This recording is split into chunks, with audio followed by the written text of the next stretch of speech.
na parte de terça-feira, debaixo dos seus pés.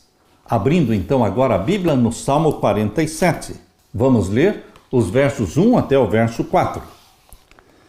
Aplaudi com as mãos todos os povos, cantai a Deus com voz de triunfo. Um parêntese. Você pode ser contra a manifestação através de bater palmas? Existem pessoas que são inimigas de bater palmas. Outras concordam em bater palmas. Queridos, isto não é uma doutrina bíblica, mas alguns manifestam sua alegria e regozijo batendo palmas, outros acenando com a mão, outros ficam quietos. Mas ninguém deve acusar, recriminar a ninguém. O que a Bíblia está dizendo aqui, que a expressão de alegria de bater palmas está na Bíblia, mas aqueles que não gostam não precisam aplaudir. Aqui diz em Salmos 47, verso 1, aplaudi com as mãos todos os povos, cantai a Deus com voz de triunfo. Você pode louvar a Deus com a voz, você pode louvar a Deus com instrumentos, você pode louvar a Deus com palmas, você pode louvar a Deus da forma como você quiser, porque Deus aceita a expressão de louvor. Salmo 47, verso 2 diz, porque o Senhor Altíssimo é tremendo e Rei grande sobre toda a terra. Ele nos submeterá aos povos e porá as nações debaixo dos nossos pés. Você e eu vamos reinar eternamente na nova terra, tendo Jesus Cristo como Rei dos Reis, Senhor dos Senhores. Nós seremos súditos do nosso Senhor Jesus Cristo. Nos submeterá aos povos e porá as nações debaixo dos nossos pés. Escolherá para nós a nossa herança. A nossa herança é a nova terra, a glória de Jacó, a quem amou. Cantai louvores a Deus. O louvor que sai dos seus lábios é uma forma de louvar, de agradecer, de exaltar e mostrar o seu contentamento por essas promessas preciosas feitas por Deus. Por isso aqui recomenda, cantai louvores a Deus, cantai louvores ao nosso Rei, cantai louvores, pois Deus é o Rei de toda a terra. Cantai louvores com inteligência. Deus reina sobre as nações, Deus se assenta sobre o trono da sua santidade. Os príncipes dos povos se congregam para serem um povo de Deus, o Deus de Abraão, porque os escudos da terra são de Deus, ele está muito elevado. Portanto, louvai ao Senhor. Em longo prazo, o futuro será brilhante. A curto prazo, o mundo está num caos, mas a longo prazo existe um futuro brilhante. Porém, enquanto esse tempo não chega, lutamos com as consequências da escolha humana que cedeu o domínio do planeta a Lúcifer. Enquanto Jesus não voltar, o mundo jaz no maligno. Quando Satanás compareceu ao concílio celestial, lá no céu, conforme descrito ali em Jó capítulo 1, Jó capítulo 2, ele apareceu como representante do planeta Terra. Ele disse, quando Deus perguntou, de onde vens? Ele disse, eu venho de rodear a terra e passear por ela. Jó capítulo 1, verso 7. Com isso, Satanás estava declarando que era o proprietário da terra. Ele não foi nunca o proprietário da terra. Ele sequestrou o planeta Terra do Criador, que é Deus. Quando Adão e Eva pecaram, eles passaram para Satanás a autoridade de governar a terra. Mas isto que foi feito pelo primeiro Adão foi desfeito pelo segundo Adão, Jesus Cristo, que morreu por você, que ressuscitou e subiu ao céu, e ele reivindica hoje o poder de governar a terra, porque nós, o povo de Deus na terra, fomos resgatados pelo sangue de Jesus Cristo. Mas, enquanto Jesus Cristo não voltar, o mundo ainda jaz no maligno. Na antiguidade, o pé era usado para indicar essa ideia de propriedade. Deus instruiu Abraão, levante-se e percorra esta terra no seu comprimento e na sua largura, porque eu a darei a você. Gênesis 13, 17. Por isso, meu querido irmão, quando nós lemos 1 Tessalonicenses capítulo 4 e o verso 16 e 17, mostra que quando Jesus Cristo voltar agora, segunda vinda de Jesus, ele não vai pisar na terra. Por quê? Porque a terra ainda continuará Com Satanás aqui preso, a terra se tornará um abismo, a prisão de Satanás por 1000 anos. Jesus só vai pisar na terra novamente no final dos 1000 anos, quando a nova Jerusalém descer do céu. Agora, na segunda vinda de Jesus, nós vamos encontrar Jesus nos ares.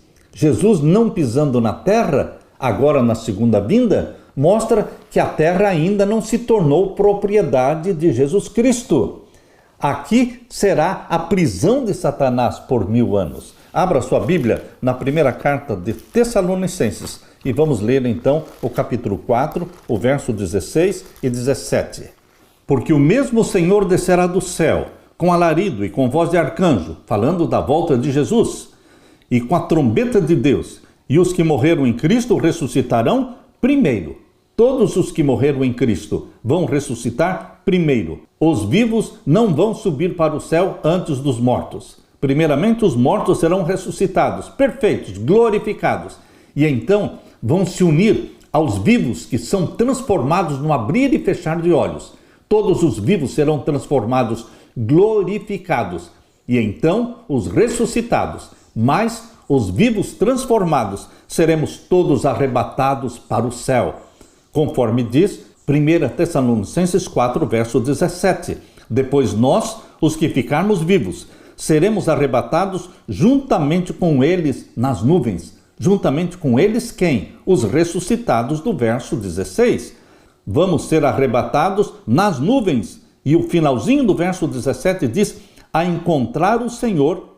Que Senhor? O Senhor Jesus. A encontrar o Senhor Jesus nos ares. E assim estaremos sempre com o Senhor. Nós vamos encontrar Jesus nos ares. Portanto, na segunda vinda de Jesus, ele não pisa na terra. Quando você ouvir a notícia de que Jesus está andando na terra, lembre-se, é o falso Cristo. É Satanás personificando Cristo. Ele vai andar na terra. Mas Jesus Cristo, ele não vai andar na terra, não vai pisar na terra na sua segunda vinda. Somente no final dos 1000 anos, quando a nova Jerusalém descer do céu, então Jesus Cristo vai pisar sobre o Monte das Oliveiras que vai se dividir. Por que ele vai pisar no final dos 1000 anos na terra?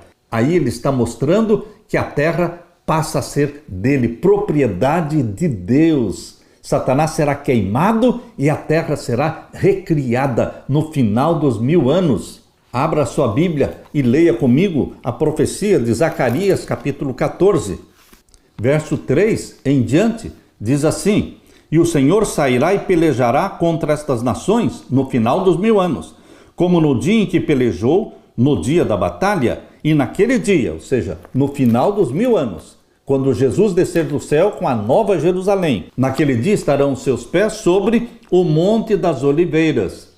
O último lugar que Jesus pisou foi o Monte das Oliveiras. Foi dali do Monte das Oliveiras que ele subiu para o céu. Isso está claramente revelado ali em Atos capítulo 1, versos 9 até o verso 11. Foi dali que Jesus subiu para o céu. E a próxima vez que Jesus pisar na terra, será também sobre o Monte das Oliveiras. Isso no final dos 1000 anos. Portanto, ali estarão seus pés sobre o Monte das Oliveiras, que está defronte de Jerusalém, para o oriente, e o Monte das Oliveiras será fendido pelo meio. O Monte das Oliveiras vai ser dividido para o oriente e para o ocidente. Haverá um vale muito grande, e a metade do monte se apartará para o norte, e a outra metade dele para o sul. E fugireis pelo vale dos seus montes, ou seja, os ímpios vão fugir no final dos 1000 anos, porque Jesus Cristo colocará os seus pés sobre o Monte das Oliveiras, que vai se tornar uma grande planície, um grande vale. O vale dos montes chegará até Azel, e fugireis assim como fugistes do terremoto nos dias de Uzias, rei de Judá. Então virá o Senhor meu Deus e todos os santos contigo, ó Senhor. Então virá o Senhor meu Deus e todos os santos contigo. Entre estes santos que virão com Jesus Cristo no final dos 1000 anos, está você, estou eu, nós estaremos ali. E aqui diz o verso 8, naquele dia também acontecerá que correrão de Jerusalém águas vivas. Novamente, aqui está falando do rio da água viva, que procede do trono de Deus, conforme diz Apocalipse 22, verso 1. Aqui está dizendo que no final dos 1000 anos, quando a nova Jerusalém descer do céu e o Monte das Oliveiras se dividir, se tornar um grande vale, vai descer ali a nova Jerusalém e ali haverá o rio de águas vivas. Naquele dia também acontecerá que correrão de Jerusalém, entenda como sendo a nova Jerusalém, águas vivas, metade delas para o mar oriental e metade delas até o mar ocidental. No estio e no inverno sucederá isso. E o Senhor será rei sobre toda a terra. Será rei dos reis, senhor dos senhores, no final dos 1000 anos. Por isso ele pisa, porque ele declara autoridade sobre o planeta, que um dia foi sequestrado por Satanás, mas que Jesus Cristo resgatou-nos, resgatou a família humana com o seu próprio sangue, e assim agora ele declara a sua autoridade, pisando sobre o Monte das Oliveiras e colocando ali, no grande vale, a nova Jerusalém. Toda a terra em redor se tornará em planície. E o verso 11, e habitarão nela e não haverá mais anátema, porque Jerusalém habitará segura. Entenda, a nova Jerusalém habitará segura, porque não existirá mais o pecado. Os ímpios foram destruídos e queimados, se tornaram cinzas. Por isso Malaquias capítulo 4 descreve que a morte dos ímpios e de Satanás e dos demônios, ela é tão profunda, tão extensa, que eles se tornam cinzas. Não haverá mais lembrança de Satanás e do mal e do pecado. Malaquias capítulo 4, verso 1 diz: porque eis que aquele dia vem ardendo como forno, todos os soberbos e todos os que cometem impiedade serão como palha.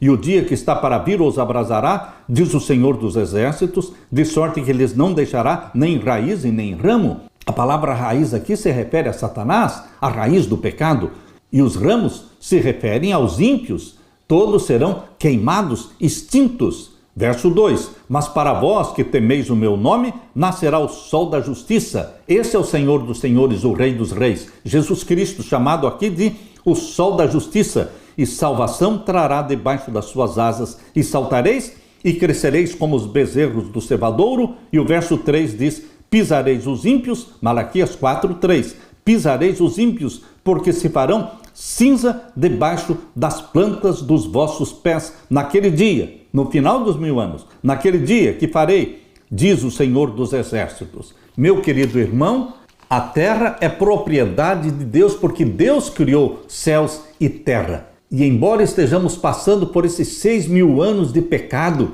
em que o mundo jaz no maligno, Jesus Cristo reivindica a terra.